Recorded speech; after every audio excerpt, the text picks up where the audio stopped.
back to Austin's Oddities. In today's instalment I'm going to show you how the Egyptians created electricity. And no, I'm not talking about the Baghdad battery, I'm talking about something a little more technical than that. And it's something I discovered a couple of years ago, and everything sort of dropped into place when I saw it. First of all, I thought it was just a bit of a marvellous bit of kit, but yeah, now I see it for what it really is. Well, I've seen it for quite a while, to be honest, but yeah. So yeah, I've kind of blown myself out of the water on this one, because I did say in my last instalment about a fellow who said that the pyramids were creating energy, and I pointed out that nowhere in Egyptian archaeological history has there ever been anything found that runs on electricity, and that's true enough. But what I have found is that they weren't, it's not powering something big. It's the Egyptian light bulb. And the reason for this is, now if you saw my last instalment, it was about the Pyramid of Khufu and what the pyramid was actually used for. There's all sorts of, like I say, energy device and all this sort of business, all these different theories about what it's for, but when you get down to the bones of it, and you research the area and you research the history, you'll see that it's basically storing gold. That's all it was. It was a big bank vault, lots of gold all over the slave continent of Africa, and they would store all that gold up there, and it would just get transported from there, get taken to the Temple of Jerusalem, where it would get smelted down, and then sent off to different locations to power the, well, we'll go into that another time actually. But while we're talking about powering things, let's get back on topic. Right, so what I found is on the plateau of Giza, there was what looks to be some sort of temple ruins. Next to the temple ruins, high up on this plateau, is these 5 quartz bowls. Now they're not small, they're big, they're about 4 or 5 foot by 4 or 5 foot, they're massive. And they're cut out of one single quartz seam, one big quartz seam. That's got to be incredibly hard to find. And I've got a feeling there was 6 of them, to be honest. Somebody's probably done it off with one of them. But yeah, there's still 5 of these bowls remaining. I'll put a little picture of them up right in a second, you'll see that.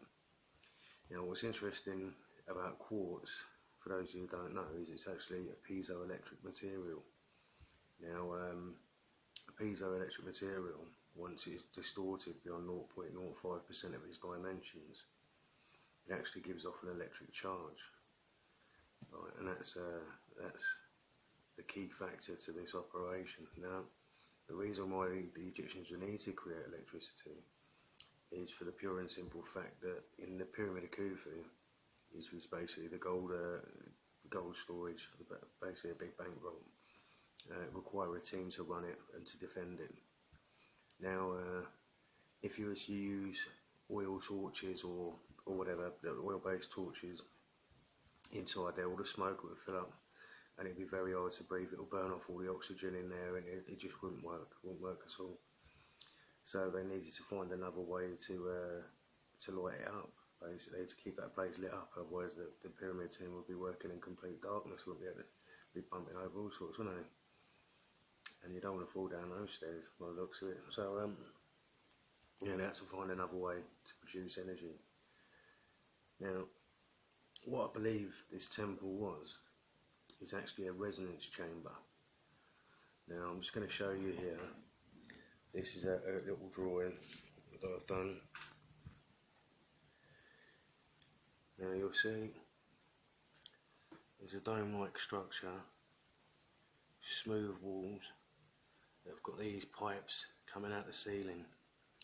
Now if you're familiar with pan pipes, you blow over the top of them, and the convection causes resonance within the chamber, which creates the noise. And now it's this resonance that they're using to convert sound waves into energy, into electricity. So you've got all these bowls lined up here. Now when you're dealing with electricity, you need 3 things: positive, negative and a neutral. And in these bowls, you'll see there's 3 holes drilled into each one of them. Now, I think what's happening here is basically they've got this resonance chamber. Now, just ordinary by itself, blowing over the top, that wouldn't do nothing, that wouldn't affect these bowls.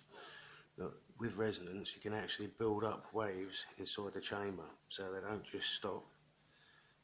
They bounce around, and the more you get in there, the more it bounces around, the more excited they get, the more interaction, the more resonance, the more action.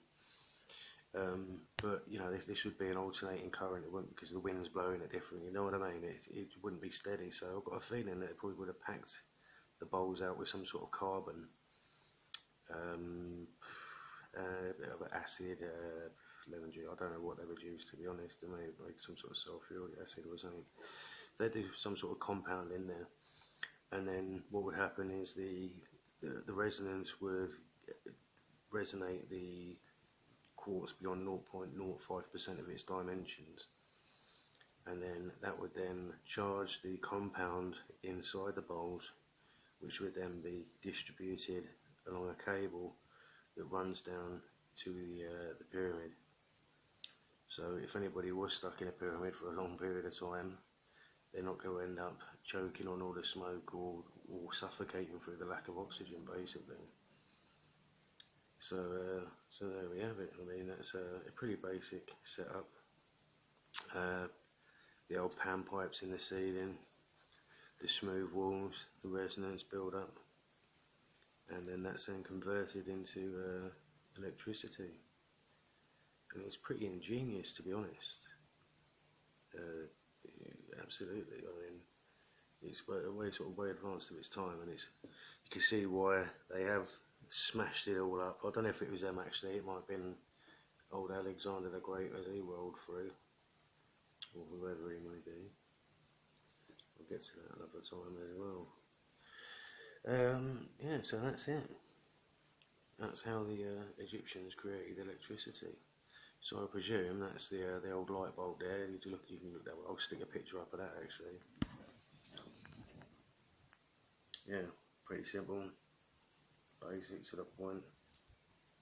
Can't really make a lengthy video out of it. So yeah, I'll stick some pictures up and whatnot. You have a little gander at that. Go and have a look yourself. Why not? You know, don't wait to be told what to think. Learn how to think. Be self-sufficient. Right, I'm going to knock this on the head now. If you've got something else to do, go do it. I'm going to do the same. Right, you have a good one.